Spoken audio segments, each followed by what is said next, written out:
بسم اللہ الرحمن الرحیم۔ السلام علیکم، میں ہوں آصف نثار غیاثی۔ افغانستان میں آج 1 جنوری 2026 کو ایک بھارتی ڈرون تباہ ہوا ہے۔ اسرائیلی ساختہ بھارتی ڈرون کی تباہی نے جو افغانستان کے صوبہ وردگ میں تباہ ہوا ہے، بہت زیادہ سوالات کو جنم دیا ہے اور اس سے پاکستان کے تمام الزامات کی تصدیق ہونے لگی ہے۔ پاکستان کا یہ کہنا ہے کہ اس وقت بھارت ایک مرتبہ پھر افغانستان کی سرزمین کو کرائے کی سرزمین کے طور پر استعمال کرنے کے لیے پیش بندی میں مصروف ہے، اور جب سے افغان طالبان رجیم کے نمائندوں نے بھارت کا دورہ کیا ہے، تب سے دونوں کے درمیان جو محبت کی پینگیں بڑھنے لگی ہیں، اس نے پاکستان کے خدشات کو سنجیدگی کی طرف موڑ دیا ہے۔ آج جو اطلاعات ہمیں موصول ہوئی ہیں عسکری ذرائع کی طرف سے، ان کے مطابق افغانستان کی سرزمین پر بھارت کی ایک اور گیم بے نقاب ہو گئی ہے۔ افغانستان کو فارورڈ بیس کے طور پر استعمال کرنے کے واضح شواہد ایک دفعہ پھر سامنے آ گئے ہیں۔ صوبہ وردگ میں اسرائیلی ساختہ بھارتی ڈرون تباہ ہو چکا ہے۔ اور ناظرین، یہ بھی محض اتفاق نہیں بلکہ ہم یہ سمجھتے ہیں کہ یہ اللہ تعالیٰ کی خصوصی مہربانی ہے، اللہ تعالیٰ کا کرم ہے، اللہ تعالیٰ کا احسان ہے کہ بھارت کی سازشیں مسلسل بے نقاب ہوتی جا رہی ہیں۔ گزشتہ برس جب مئی میں بھارت نے پاکستان کو تنہا کرنے کی اور پھر گھیرنے کی کوشش کی، وہ کوششیں خود بھارت کو مہنگی پڑ گئیں، اور آپریشن بنیاد المرصوص کے دوران جو مارکہ حق ہوا، اس کے بعد جو بھارت کی عالمی سطح پر سبکی ہو رہی ہے، وہ ہم سب کے سامنے ہے، اور پاکستان کی پذیرائی بھی ہم سب کے سامنے ہے۔ لیکن اگر اب اس وقت افغانستان کی بات کریں کہ جن کے ساتھ ہمارا بارڈر کم و بیش 3.25 مہینوں سے بند پڑا ہوا ہے، وہاں پہ جو واقعہ ہوا ہے اس کے مطابق 1 جنوری 2026 کو افغانستان کے صوبے میدان وردگ کے دارالحکومت میدان شہر کے مضافات میں ایک بھارتی ڈرون گر گیا، جس نے خطے میں بھارت کے ایک اور خفیہ خطرناک کھیل کو بے نقاب کر دیا ہے۔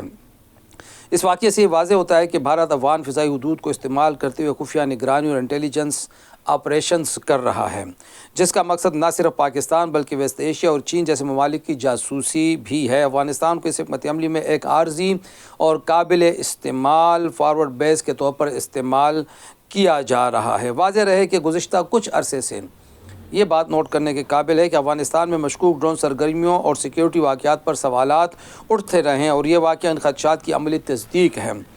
اگر آپ کو یاد ہو تو تاجکستان میں بھی افغان سرزمین سے ڈرون حملہ ہوا تھا۔ اب اس کے تانے بانے ہم آگے چل کر پھر آپ کو بتاتے ہیں، اور یہ واقعہ ان خدشات کی عملی تصدیق ہے۔ یہ کسی تکنیکی خرابی کا نتیجہ نہیں بلکہ ایک سوچی سمجھی خفیہ حکمت عملی کا حصہ معلوم ہوتا ہے، جس کے ذریعے پورے خطے کو عدم استحکام سے دوچار کیا جا رہا ہے۔ یہ وہ حساس جغرافیائی خطہ ہے جہاں ایک چھوٹا سا واقعہ بھی بڑے تصادم کا پیش خیمہ بن سکتا ہے۔ اس تناظر میں ایک اور تشویشناک پہلو بھی سامنے آتا ہے۔ اگر کوئی ریاست اپنی سرزمین اور فضائی حدود کو غیر ملکی انٹیلیجنس سرگرمیوں اور کارروائیوں کے لیے کرائے پر دے تو وہ محض تماشائی نہیں رہتی بلکہ خود اس کھیل کی شریک بن جاتی ہے۔ کرائے پر دی گئی خود مختاری در حقیقت خود مختاری سے دستبرداری ہوتی ہے، اور اس کے نتائج ناگزیر ہوتے ہیں۔ یہ کوئی پہلا واقعہ نہیں۔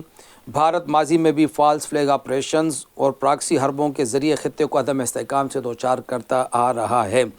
افغانستان میں بھارتی ڈرون کا یہ واقعہ اس خفیہ کھیل کی ایک اور واضح مثال ہے، اور اب یہ حقیقت زیادہ دیر تک پردے میں نہیں رہ سکتی۔